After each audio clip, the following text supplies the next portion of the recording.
Nicole, everyone, from Extra Harvest Share here in San Diego, Claremont, and I'm with my neighbors, Rick and Alara, who are with Backyard Green Films, and also our guest gardener, Stephanie, who is a neighbor just right down the street from us, and a participant in the Extra Harvest Share program as well. So thank you for being here. Yeah, thanks. And the Extra Harvest Share program is all about sharing our extra fruits and vegetables, but it's also really about education for gardeners of all levels, so tips and tricks. And last week we really talked about how easy it is to start a straw bale garden. And so you have an example of a raised bed garden, and so we wanted to talk to you a little bit about your garden. Sure. And what you're hoping for, and if you could just start us out by explaining why you chose to garden now, and then tell us a bit about your box as well. Sure. Yeah, I decided to start picking back up gardening after all of the COVID-19 kind of scarcity happened. I had a garden, and our previous dog didn't really care about it, but we adopted a new dog, and she kind of decided to tear out all of my dormant plants. So I let it kind of die off, and then after all that happened, I kind of got the itch to garden and have my own food, grow my own food again. And so now I have the raised planter and then my old sort of bag beds that I had been growing out of that I'm reusing again as well. Awesome, and lots of growth in the little smaller black planters also. They're amazing. These are my bag beds that I have as well with the raised bed. I've had them for about, I'm gonna say 3 years now, grown a variety of things in them. One I always keep with beneficial pollinator plants, just so something nice for to invite bees and other pollinators in. And then in this bed I have some chamomile that just decided to grow there.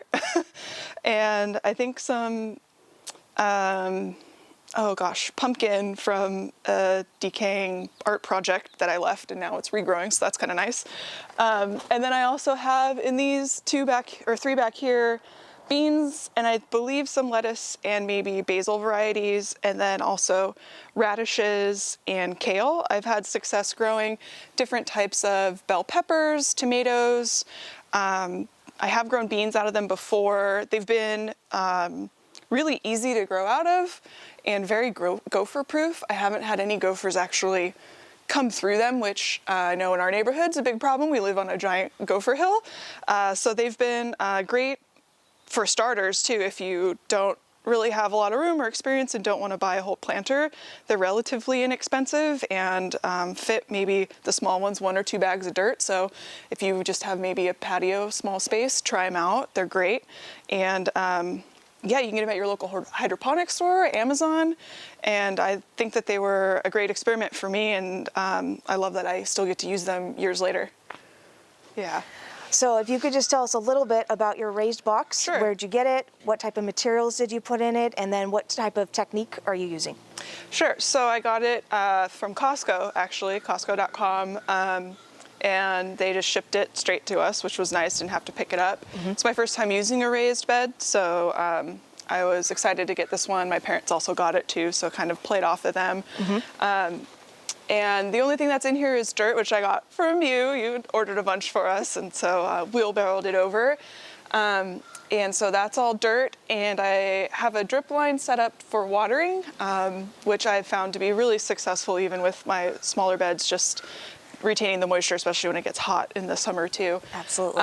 So that'll get set up and we'll feed the rest of my garden. And right now there's not a ton in it. I'm still waiting for some seeds from San Diego Seed Company. And hoping then maybe in a month or two we'll have some fun things to share with everyone. Awesome. And what types of plants do you have in there now, and what are you going to be putting in as well? Sure. So I have, right now I have chives, some radishes, and I have 1 zucchini, 1 green bell pepper, 2 tomatoes, but then I also have planted other tomatoes.